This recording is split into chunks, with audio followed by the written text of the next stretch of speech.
Welcome to the video key for Quiz 8. So for the first three questions, we've got this equilibrium that's, so the reaction's already at equilibrium, and we're going to mess with it. So the first thing we do is we're going to inject helium gas. And whenever we're doing these problems to see how some sort of perturbation is going to affect the equilibrium, we should write out the expression for Q. So we write the expression for Q. We've got concentration of ammonium ion, concentration of fluoride ion,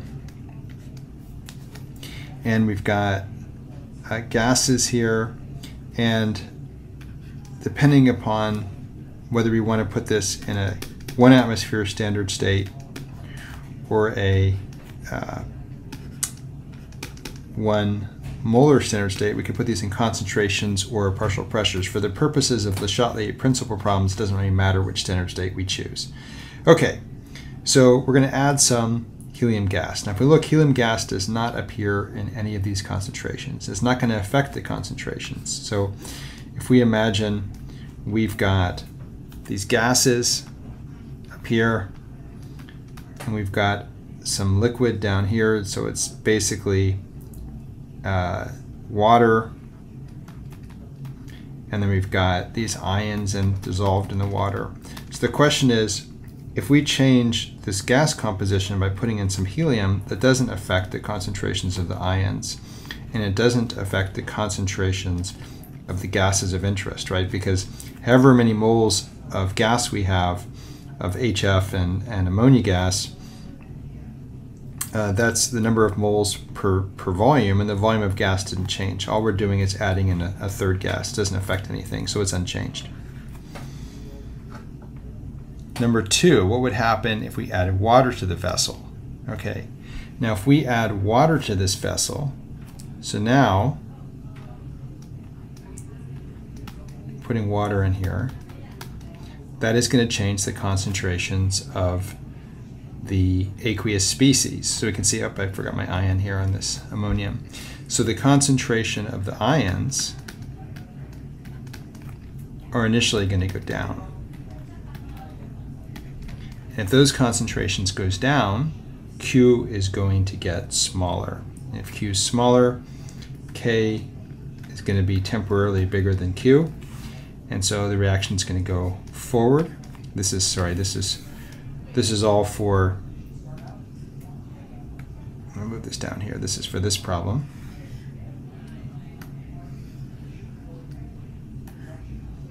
There we go.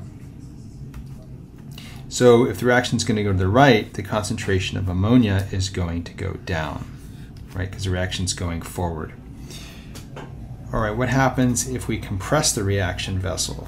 So imagine taking our reaction vessel, and we have this equilibrium, and then we're going to squish it. And we know the liquid phase is almost incompressible, but the gas phase is not. It's going to get compressed. So we know the partial pressure, we can say the partial pressure of the gases, ammonia is going to go up, and hydrogen fluoride is going to go up.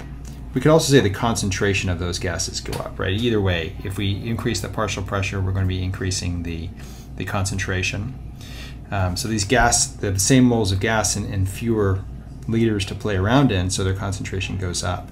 So looking at Q, we can see these gases are on the bottom. So if the concentration of those gases goes up, that's going to make Q get smaller. So Q got smaller. So that means K is going to be temporarily going to be bigger than Q. That's going to make the reaction go forward, and so the amount of ammonia we had is going to decrease. Number 4, compounds insoluble in water. We calculate the value of the heat of solution to find it's exothermic. What do we know about the entropy of solution? So we start off with saying the compound's insoluble. That tells us right away something about delta G standard.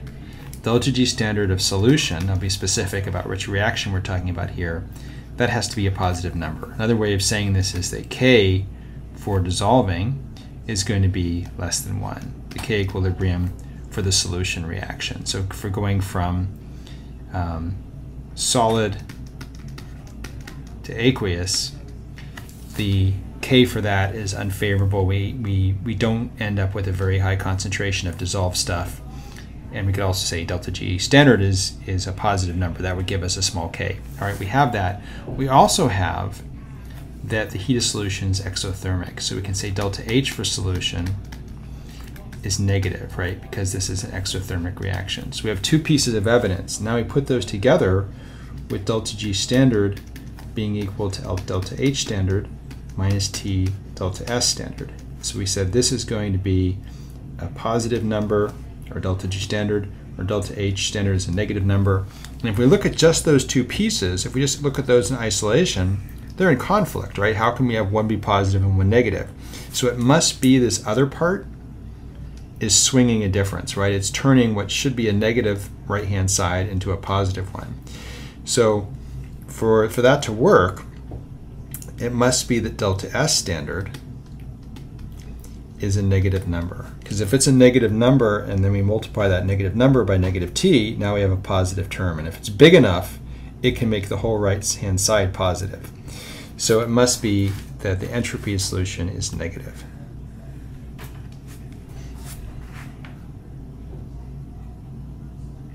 If we want to put this in words, we could say we know that the heat of solution is favorable and yet the reaction is unfavorable, so it must be that the entropy part is unfavorable. Okay, which orders of reactions have half-lives that are constant? Okay, so if you look at your equation sheet, you can see that you have half-lives for a lot of reactions, or for 3 different reactions that are 0, first, and second order. And the equation for half-life for a first order reaction is going to be the log of 2 divided by K. And this makes sense, right? The faster the reaction, the bigger the K, the shorter the half-life. And that's always true, that faster Ks mean shorter half-life, but if we look at the equations for the other two reactions, we can see that they have A naught in them. In other words, your half-life is going to depend on how much stuff you have. Okay, so that's not true for first order. For first order reactions, it doesn't matter whether you're in the first half-life, the second, or the third. You're going to have, that's a single number, right? Okay, we want to calculate osmotic pressure. What other parameters do we need besides the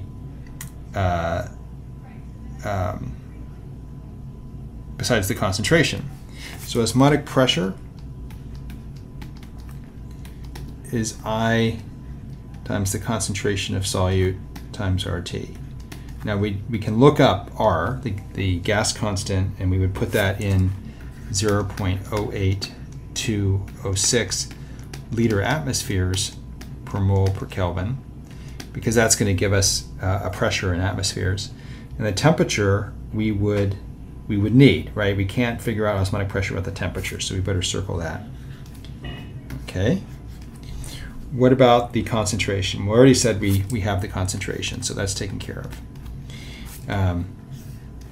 All right, what about the Van't Hoff factor? How do we get that? Does the Van't Hoff factor come from the solvent or the solute? It's a property of the solute. It's a property of the thing you're dissolving, right? So if it's sodium chloride, it would be 2. If it's sodium sulfate, it would be 3. If it's a molecular compound like methanol, it would be 1. And we do need to know that, and that's something we get from the solvent. The solute doesn't matter at all. In fact, if you had 2 totally different solvents, but everything else was the same, in theory, the osmotic pressure would be the same. Okay? And that's common to all colligative properties, that they're not dependent on the properties of the solvent. Number 7, we've got a reaction with rate equation, so it's first order in A. Okay.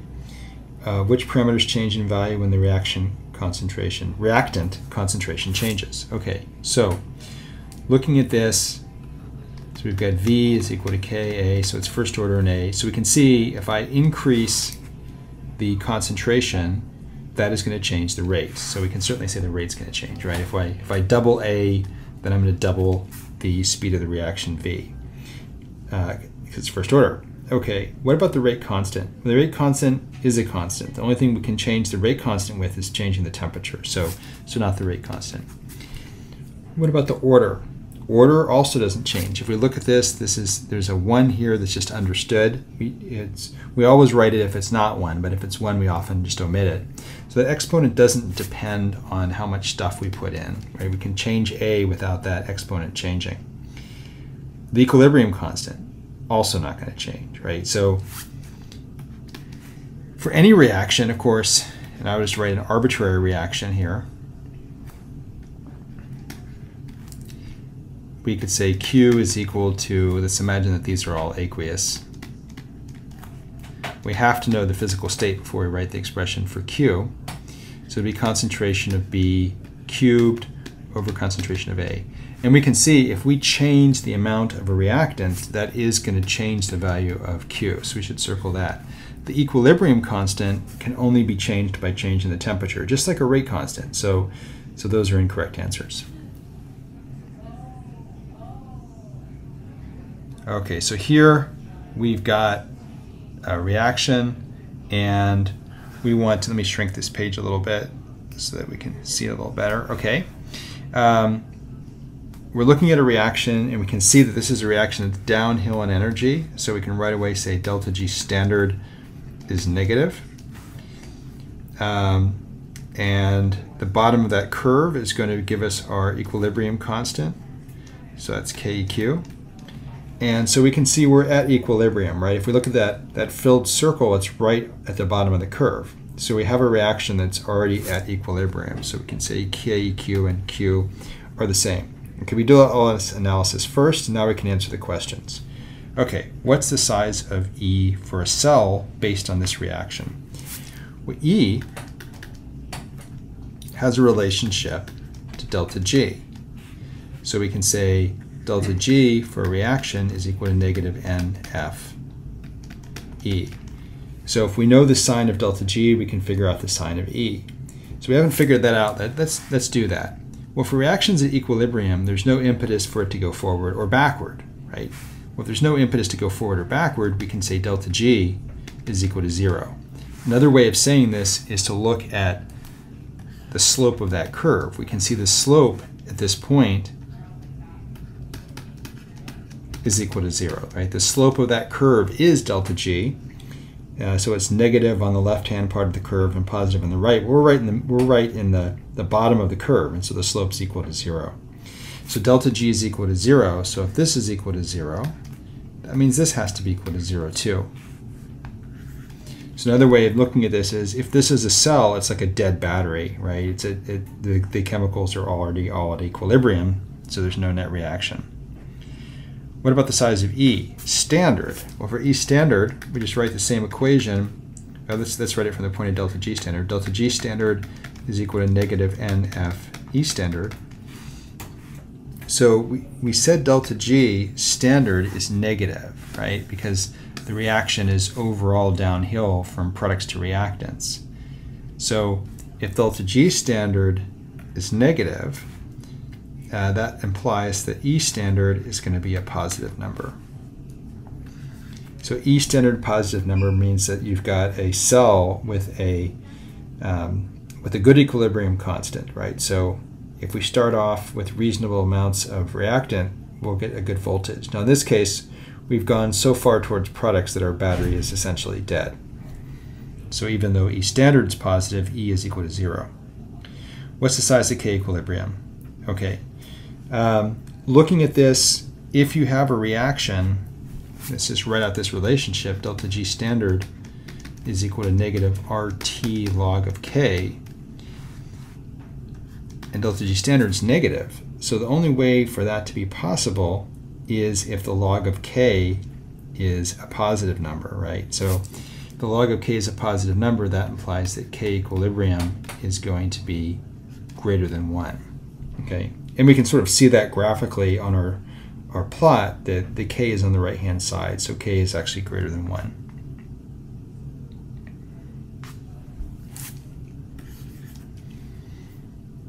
All right, and now moving on to just general question about cells.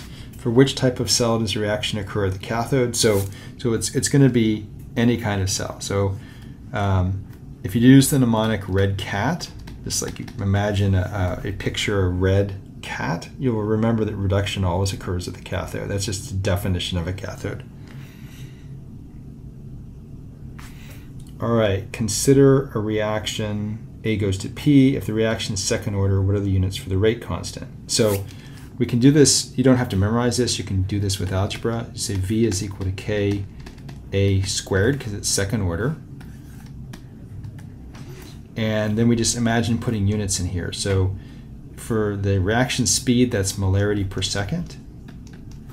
And I'll just leave K as K, so we're trying to figure out its units.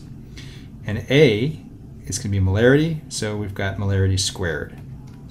And then we just solve for the units of K. So we're going to divide both sides by molarity squared.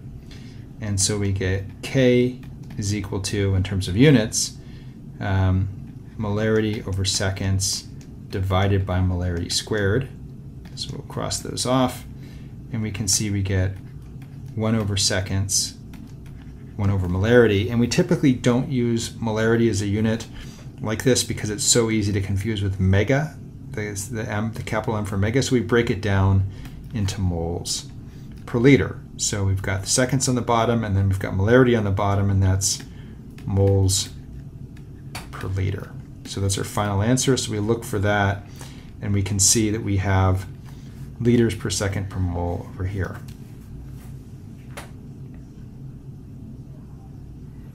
All right, for which type of cell is the cathode positive? So for this one, you may want to remember, you don't have to memorize this. You can use logic to figure it out. You think about having a wire connecting two electrodes, and in this case the cathode is going to be positive. So let's make this one the cathode, doesn't really matter. What would make that positive? What would make that positive is if, let's imagine that we had, let's do the two cases. Let's do the voltaic case first.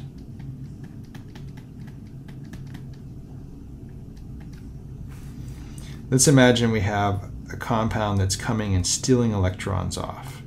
Okay, so electrons are being ripped off by the chemistry on the voltaic cell. So on the voltaic cell, the chemistry is the driver, right? We have a reaction that's got a strong negative delta G, and so it's be able to rip electrons off, and those electrons reduce our compound, whatever it is. So we're taking electrons off. That leaves behind a positive charge on our electrode. Okay, so our cathode is going to be positive. If we look at a voltaic cell, rather a electrolytic cell,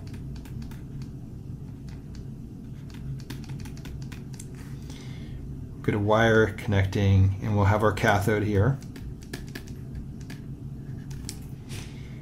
And we've got our anode over here. And this time we imagine that we have something that doesn't have a great tendency to be reduced. So how do we reduce it? We pump electrons using some sort of apparatus, some sort of external power source. We pump electrons out to the surface of this electrode, making it negative. And we're pushing those electrons so that when things bump into this cathode, they get reduced. So we're still having electrons come off, but rather than being ripped off by the force of chemistry, they're being pushed off by an external voltage source. And so you can see that changes the sign on the cathode. So the cathode is going to be positive for a voltaic cell. That's the one thing that switches when you go from voltaic to electrolytic. We wish to calculate how long it would take to generate a specified amount of chlorine gas from aqueous sodium chloride using electrolysis. So this is a stoichiometry problem, but one of the reactants is electrons. So if we think about this, we take a specified amount of chlorine gas. So we could say we have the moles of chlorine, and we're going to convert that to moles of electrons. And to do that, we need a balanced equation. We don't need all of the balanced equation. We can say that we've got chlorine gas We're making it from chloride ions. And we can see that to do this, we are going to pull electrons off the chloride ions and give us 2 electrons. So we can see the ratio is 2 to 1 for moles of electrons to moles of chlorine gas. So we need that ratio. That wasn't one of the options, but we would need it. We'd need to be able to figure this out. But that we don't actually have to look that up. That's something we can figure out on our own. All right, so then we're going to take the moles of electrons and convert to charge. And to figure out that, we would just use Faraday's constant. That's our conversion factor between moles of electrons and charge. And then we wanted to go to time. That was the question, right? How long it would take. But to do that, we need current. We need to know how many coulombs per second is flowing through our apparatus. So we do need current. We don't need voltage. We don't need temperature. We don't need pressure. So the only thing we need is the current.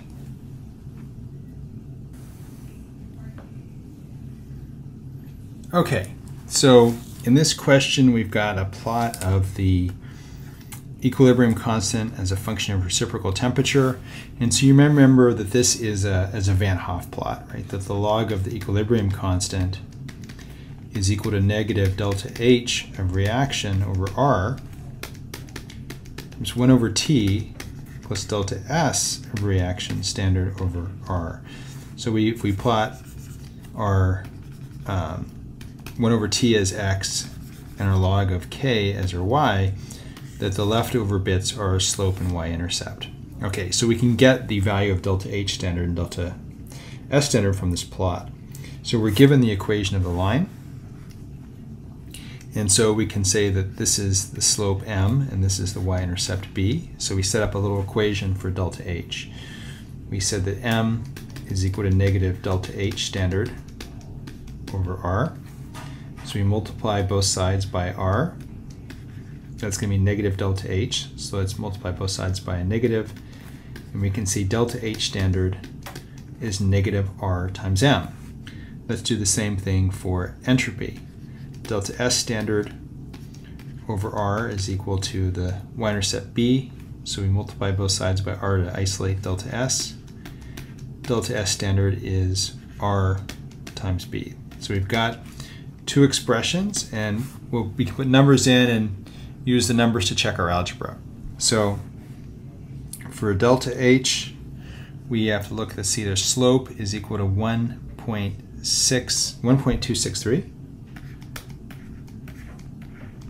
times 10 to the 4th. Now we better write down some units here. So what is the units on the slope? The slope units is going to have units, slope is delta y over delta x. So the slope units are the units of y over x. Well, y is a logarithm. That's really not going to have any units. So we'll just put a 1 there. The units for the x we can see as reciprocal Kelvin. So 1 over kelvins. So it's going to be equal to kelvins. So we have our units for our slope. And then we do our, we said that we could just take our slope and multiply it by -1 and then multiply it by r. We're going to choose what r we want. Well, we're trying to get delta H, and so that's going to be joules.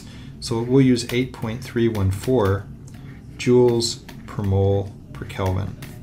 So we check our units, the kelvins cancel, we get joules per mole, so we're happy with this number. So I'll plug that in just a second. Let's just go ahead and do delta S in the meantime. So for delta S, it's based on the y-intercept. So we need to know what are the slopes of the y-intercept. The slopes in the y-intercept, it's where it hits the y-axis, so it's going to be y units. In our case, we saw that the y-axis doesn't have units, so we can actually write that number unitless, and it was 30.79, so we get that from our line fit.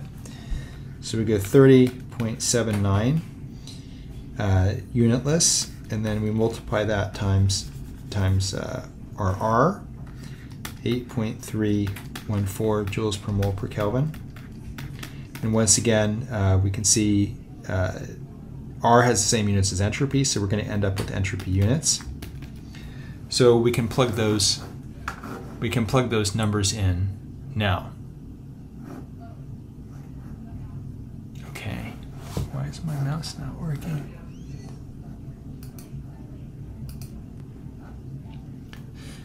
So for delta H, we have a negative 105 kilojoules per mole. So we end up with 105,000. So we can just convert that to kilojoules.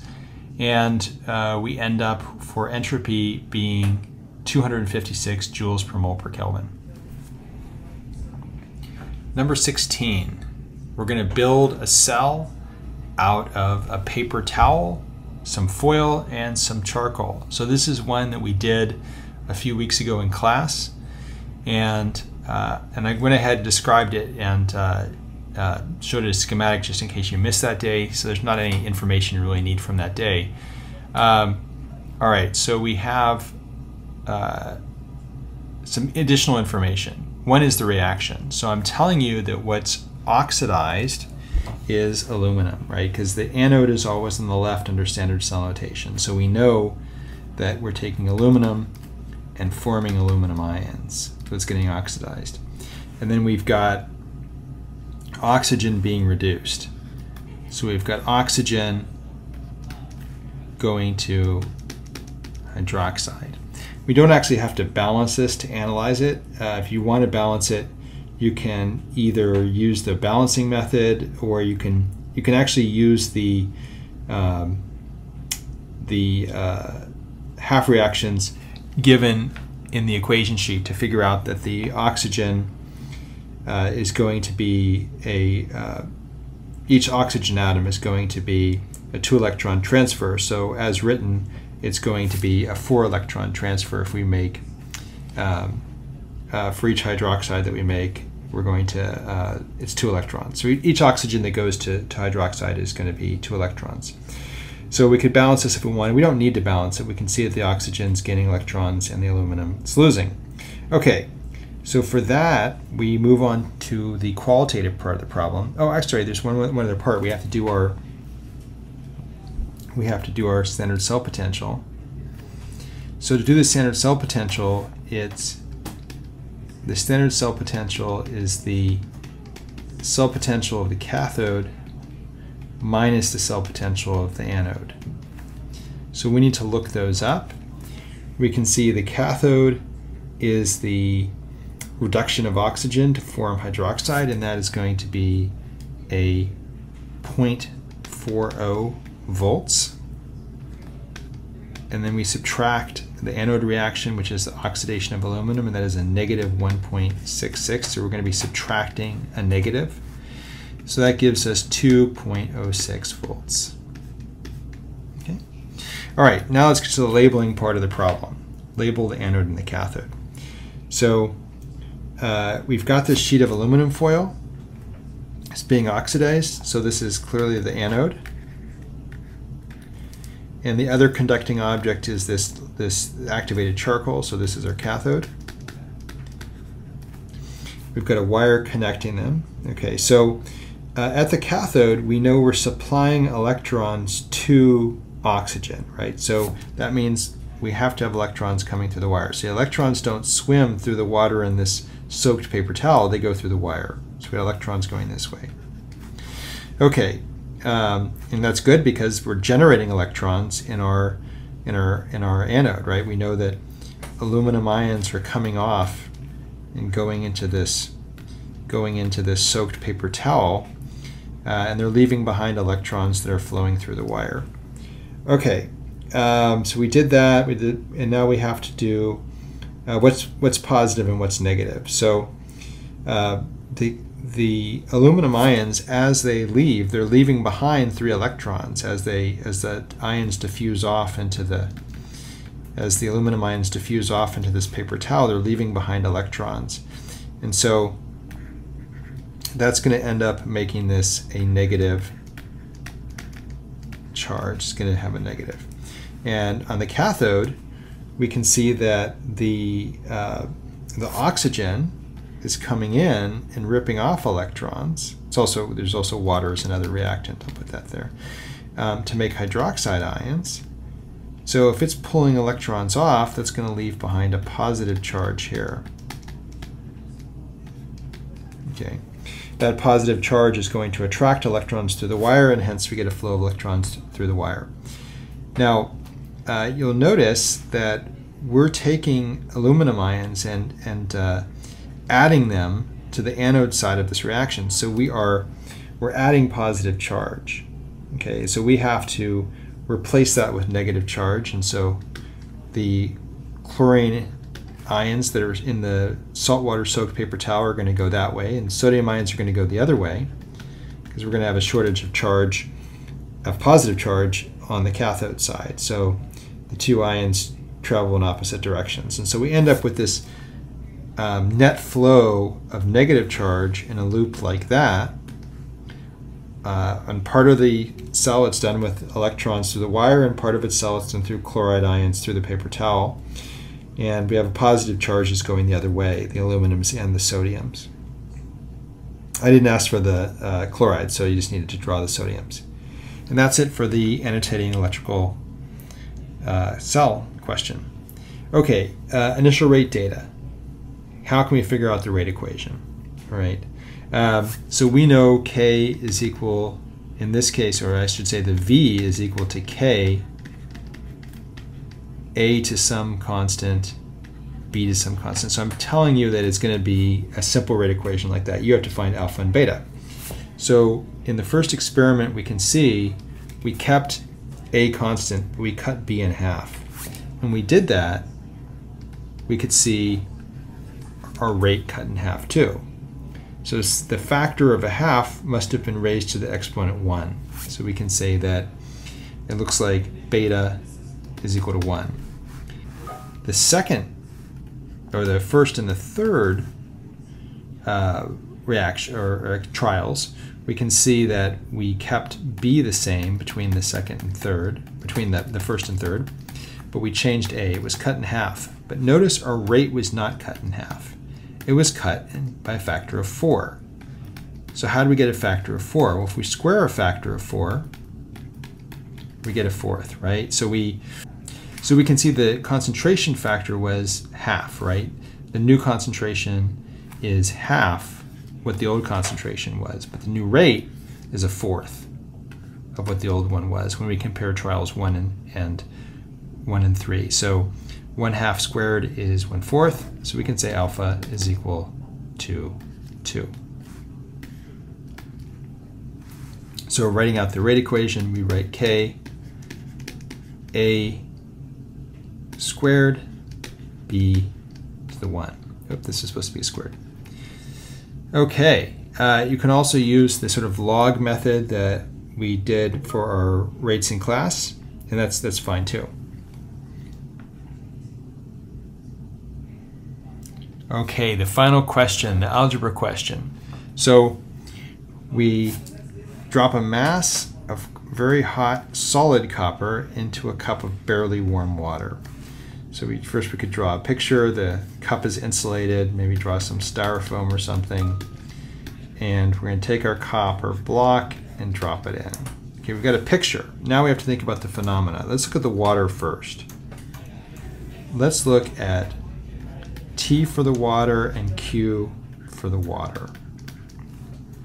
Now in principle, we could take very cold ice and heat it up and then melt it, and then heat up the water and then boil it, and then heat up the water vapor. But we don't do all of those, okay? So look at this, we said that some of the water boils away, but not all of it. So we know we can't say that if we're over on this last segment, that would be if only water vapor. And if we were in this middle segment, we'd have only liquid water. Well, we have both, so we're somewhere on this curve. So we'll put a little dot there for our end state. So this is our final state. What about our initial state? It says the water was barely warm. So it's not close to freezing, but it's also not close to boiling. So we started off here. So we can see that the water is going to be heated up, and then some of it's going to boil. And that tells us that there's two terms for water. Okay? What about the copper? If we look at the copper, we can draw a similar diagram for the copper. So in principle, we could melt copper, we could heat up the liquid, we could boil it, and get really hot, I guess. We can boil the copper thousands of degrees, and then we can heat up the vapor. But notice, we certainly don't have copper vapor, and we don't even have copper liquid. We have solid copper, and so we know we're somewhere on this curve, this little segment on the far left. Now, we know copper melts at a temperature higher than the boiling temperature of water. So we're not going to melt the copper, and in fact, we know that the copper must be hotter than the water because it heats up the water, and that it's higher than the boiling point of water because we're able to boil some water with the copper. So even when the water is boiling, we're still transferring heat into the copper. So we can right away say that the temperature of the copper must be higher than the boiling temperature, right? Otherwise, the description that was supplied wouldn't happen, right? So it's hot, but it's still solid. So that means we're here. We're somewhere on this curve where we just have solid copper. And as we put it into the water that's colder than it, the copper is going to lose some heat, but it's still going to stay solid, right? So we know we only have one term for the copper. All right, so all that preliminary work allows us to write equations that are right, and that's going to allow us to get this right. So notice we have to do a lot of preliminary work first. So let's do some work here. So we're going to say Q, we'll say heating the water.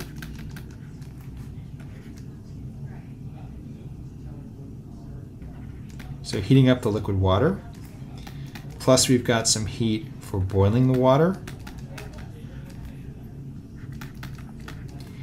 And then we've got the heat of cooling the copper. And all that's in an insulated cup. We're going to say that no heat's lost, so it's all totals to 0. So we're transferring heat from the copper into the water, but we're not letting any heat escape because we're in this insulated cup. Now we can't leave it like this because these are all symbols that we can't look up. They're not related to anything that we could plug in numbers for, so we've got to flesh them out to make an actual answer. So we start by saying, I'm going to say the mass of the water,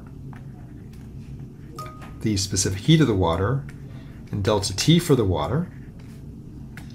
I'm going to do the same thing for the copper, M copper, C copper, and delta T for the copper. Okay, and the problem was, I think in the problem statement we just used lowercase, we used just a subscript C, so we could C or C, either one's fine. What about this middle term? Well, for boiling water, it's the number of moles of water that boil, not the number that we have, but number that boil. So we maybe use a symbol here that makes that clear. If we take the number of moles of water that boil and multiply that times the heat of vaporization, that's going to be the heat that we have to put in to do this step. So we could circle this and say, like, this is accounting for that step. And I guess we could do that with all the terms, right? We could say this is accounting for this step, and this part is accounting for this step. Okay. We're still not there yet because some of these things are things we can't look up. Like we can't look up delta T for copper. That's like not going to be in a reference that we can look up. It's not going to be in our equation sheet or anywhere else. So we have to figure out what these delta T's are. So let's flesh that out even more. So we've got the mass of water, we've got the specific heat of water. What's the delta T for the water? When we look at the water is going from its initial temperature, and the initial temperature was given, it was called TW. What about the final temperature? Well, the final temperature here is the boiling temperature of water, and that is something we could look up. So delta T is going to be the boiling temperature minus the temperature we started with. Okay, so now we're getting somewhere. So we'll call this N water that boils. We've got delta H of vaporization. And certainly delta H of vaporization, that's actually on the equation sheet, so we should certainly look that up. We've got the mass of the copper. We've got the specific heat of the copper. And delta T for the copper. So we got to figure out what that is. So we know the final temperature, we know the initial temperature, it was given, right? We were given that the copper was at temperature Tc. Okay, so that's the initial. But what's the final? Well, why does the copper stop losing heat, right? Because there must be some reason why it stopped losing heat. It stopped losing heat when it gets to the same temperature as the water. So we know that the final temperature for the water, we already said, was the boiling temperature, right? Because we had some water left. We can't go above 100 degrees until we have no water left at all, until it's all water vapor. We had some of the water left. We said not all the water boiled away. So the final temperature has to be the boiling temperature of water. Because if the copper weren't already down at the temperature of boiling water, there'd still be heat transfer. So at the final status, we know that copper and the water have to end up at the same temperature, or we wouldn't be at thermal equilibrium. Okay, so at this point we look, there's not a single thing in this line that is not either something given in the problem statement or something we could look up in a reference text. All right, and in fact, with the exception of the heat capacity of copper, they're all things that are on the equation sheet. We wouldn't even have to use a reference text. So what we do now is we take the thing we're looking for, which was the number of moles of water that boil. So we're going to take that term and isolate it. So we have the heat of vaporization, and then everything else is going to be on the right-hand side. So subtract the MC delta T term for the water, and we subtract the MC delta T term for the copper, and then we can see all we have to do is divide by delta H. So I'm going to divide the top and bottom by delta H, or the left and right by delta H of vaporization.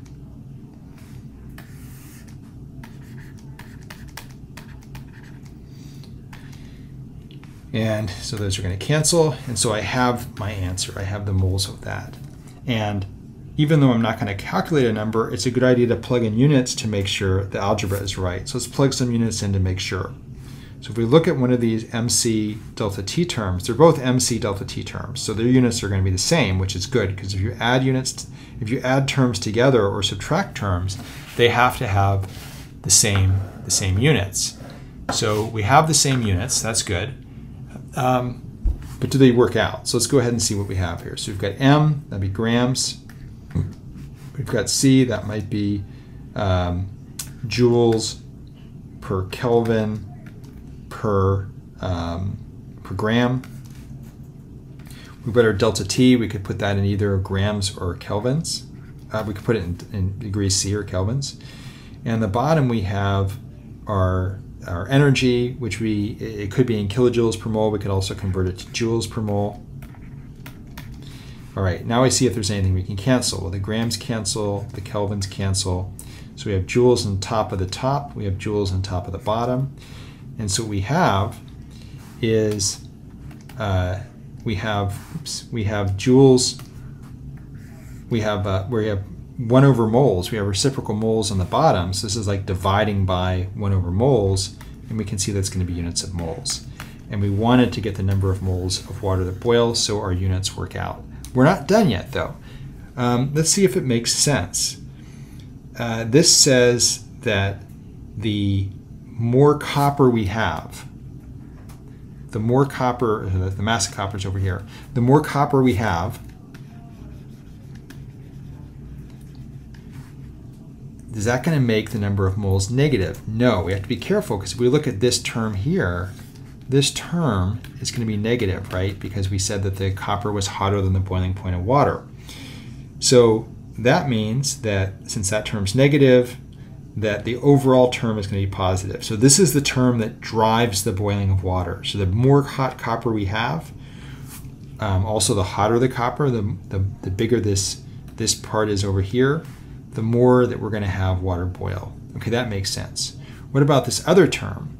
So let me just go ahead and circle this here. So this whole term here overall is positive. Okay, so it's going to make you boil more water. We look at this term.